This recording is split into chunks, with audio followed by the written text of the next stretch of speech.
환각작용을 네, 일으키는 네, 버섯, 그다음에 아까 말씀하셨던 용설란, 뭐 네. 다투라 이런 세 가지의 약초 같은 거를 해서 환각 상태. 네, 네. 여기서는 이제 비일상적 현실 상태라고 얘기하고 비일상적인 체험이라고 하죠. 예, 그러니까 그게 유일하게 실제적인 배움의 방식이라고 얘기를 해요. 그러니까 사실은 산전수전 겪은 사람의 말에는 그 본질이 있습니다. 멕시칸 야퀴족 인디안이 독버섯, 어떤 건 에너지를 주는 버섯, 어떤 거는 좀 나에게 안 좋은 힘을 주는 거, 좋은 힘을, 이거 다 구별할 수가 있거든요. 네. 그걸 체험을 하는데 그걸 체험하는 사람이 경험이 다 달라요. 그래서 이제 인디안들하고 이제 카스테네타랑 같이 원을 그리면서 용설란을 먹고 경험한 세계, 거기서 본 이야기 다 들으면 도나니 다 분석해 줍니다. 자네는 그냥 놀다 온 거네. 더 갔어야 돼. 뭐 아니면 그건 참 잘했네. 야, 대단해. 다들 거기서 그렇게 깔깔대고 웃는 경우는 없는데 자네는 좀 특별하게 받아들여진 것 같네. 나는 정말 악몽 같은 경험밖에 없었거든. 내 경험이 그렇다는 얘기였어요. 굉장히 정확하게 이건 내 개인적인 경험이고 누구는 이런 경험을 했고 자네는 그런 경험을 했네. 그리고 거기서 얻어지는 것은 이거, 힘은 이걸 얻었고 지혜는 이걸 얻었어. 그리고 이 힘은 죽을 때까지 평생 자네의 힘이 되는 거야. 이 지혜는 절대 없어지지 않는 자네의 지혜가 되는 거예요. 그러니까 이런 에너지가 전 너무 좋아요. 제가 애매한 거 진짜 싫어하잖아요. 네. 돈황은 말하는 게 진짜 확신과 체험의 베이스가 가득합니다. 제가 두 개 더 질문이 있는데 여기에 물어봅니다. 카스탄에다가. 카스탄에다가. 네. 하지만 어떤 제가 길에 얘기하겠습니다. 돈황이 이런 말을 해요. 저도 이 말을 참 좋아합니다. 나는 마음이 깃든 길을 가는데 전념할 뿐일세. 그 어떤 길도 중요하잖아. 여러 번 물어봐도 되고 여러 번 실패해도 돼. 자네 마음이 담긴 그 길을 가게나. 이게 돈황의 가르침의 핵심이거든요. 그러니까 이제 카스타네타 또 말 많잖아요. 질문해야 되죠. 하지만 어떤 길에 마음이 깃들어 있는지는 어떻게 압니까? 돈황 이렇게 얘기했죠. 카스타네타가 그 길을 걷기 전에 이렇게 자문해보게. 이 길에 내 마음이 깃들어 있는가? 그 대답이 아니라면 스스로 알아차리게 될 것이에요. 그러면 다른 길을 택해야 하네. 길을 선택하기 위해서는 두려움이나 야심으로부터 자유로워한다고 얘기했었지. 하지만 스모크, 이게 안개가 무지의 안개거든요. 스모크는 두려움으로 자네의 눈을 가리고 악마초는 야심으로 자네의 눈을. 그러니까 힘이 있을 때는 두려움으로 가리고 힘이 있을 때는 야심으로 가린다는 거죠. 그러니까 힘이 있음과 없음 다른 경지에 있을 때 그 마음이 깃든 길을 찾을 수 있어요. 저는 이 마음이 깃든 길을 어떻게 찾는 줄 아세요? 어떻게 찾는데요? 내가 5분 후에 죽는데 나는 무슨 마음을 가질 것인가가 제 마음의 깃든 길을 찾는 방법입니다. 왼쪽 어깨의 죽음이네요. 죽음이죠. 5분의 이 죽음을 만나는데 과연 나는 지금 어떤 마음을 갖고 있는가. 그게 제 마음을 담는 길이에요. 이 연결이 되네요. 이 왼쪽 어깨의 죽음과 그 마음의 깃든 길이. 아까 그랬잖아요. 돈왕이. 왼쪽에 죽음이 있으면 자네의 동료인 죽음이 거기서 기다리고 있다는 걸 느낀다면 자네의 잡다한 고민들이 일시에 떨어져 나갈 것이다. 이렇게 되는 거죠. 그렇구나.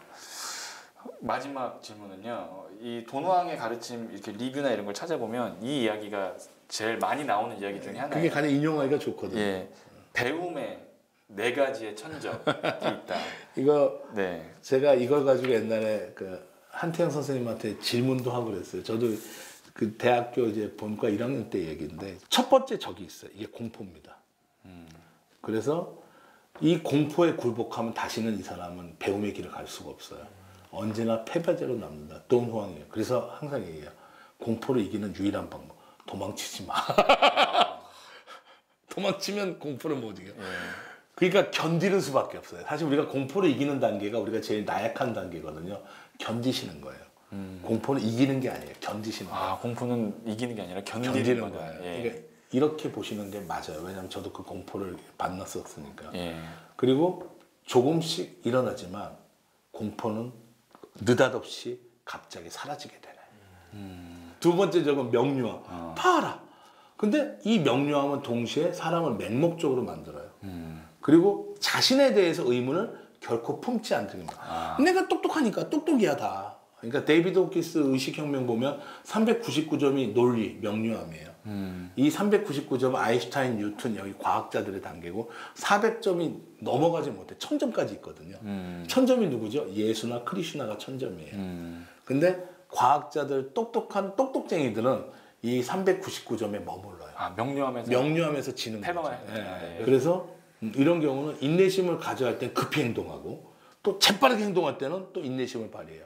그러니까 명료해서 똑똑해서 지가 지 발등 찍는 거고 지가 지 무덤 파는 거예요. 그래서 이럴 때는 뭐가 되냐? 낙천적인 전사가 되거나 어릿광대가 되네. 똑똑하니까. 그래서 똑똑이 두 번째 적이에요. 네. 세 번째가 능력이에요. 능력. 네. 권능이라고도 하는데 권력, 힘의 단계죠. 힘이 있어서 이거는 권능이면 막강한 적이라네. 명령을 내리는 위치에 있지. 처음에는 계산된 위험을 감수해. 하지만 막판은 지가 규칙을 만들어. 사이비종교 교주가 권능이에요. 이 단계가 되면 내가 신이고 내가 다 돼. 그래서 사이비종교 교주의 권능이 바로 이 단계라고 보시면 돼요. 권능에 의해 패배한 사람은 그것을 다루는 방법을 제대로 모른 채로 죽는다네. 권력은 그의 운명을 짓누르고 있는 무거운 짐에 불과해. 그러니까 권능에 빠지면 권력의 화신이 되는 거예요. 근데 꽤 괜찮죠, 팔자는. 저는 여기까지 들었을 때 나쁘지 않은데. 나쁘지 않아요. 예. 괜찮아요, 이것도. 근데 이제 네 번째 적이 있습니다. 네 번째 적은 참 희한해요. 죽음이죠, 죽음. 죽음인데 좀 더 늙음이에요, 늙음. 늙음을 이렇게 얘기합니다. 가장 잔인한 적이라네. 완전히 이기는 것이 불가능하고 단지 계속 싸우는 수밖에 없어. 죽기 전까지 싸우는 수밖에 없어. 늙음을 이길 수가 없는 거예요. 모든 걸 잊어버리고 싶다는 욕구에 완전히 몸을 맡겨버리거나 피로에 지쳐서 자신을 달래고만 있다면 그는 마지막 늙음의 싸움에서 패배한 것이라네. 그래서 어떻게 보면 권능의 단계, 어떻게 보면 제가 이야기하는 사이비종교 교주의 단계라든가 어떤 권력의 화신의 단계, 네. 독재자라든가 이런 단계가 지나서 간다는 건 뭐냐면 죽음이 온다는 거예요. 그리고 나는 늙어가고 있고 힘을 잃어간다는 거예요. 거기서 패배하지 않으려면 죽음이 늘 왼쪽 어깨에 있는 거죠. 또 이게 마지막 이렇게 연결이 되는 거예요. 내가 그렇게 보는 거예요. 네. 그래서 마음은 어떻게 보면 우리가 처음에 이야기한 공포를 이겼고요. 명료함이 있었고요. 권능을 이뤘어요. 근데 늙음으로써 이 적과 싸울 때는 딱 하나입니다. 내 마음이 깃든 길을 가는 거예요. 그러면 늙음과 맞서 싸울 수 있는 원천이 여기서 생기는 거죠. 이해가 확 되지 않아요? 예. 거의 그 책 세 권 내용의 엑기스만 이렇게 딱 그렇죠. 넣은 것 제가 같아요. 예. 사실 이번 이 책 정신세계에서 번역을 참 잘하셨어요. 네. 김상훈 씨가 번역하셨는데 제가 읽었던 옛날 정신세계사랑 좀 다른 분이에요. 네. 제가 읽었던 돈후왕의 가르침 중에 제일 번역이 잘 됐습니다. 네.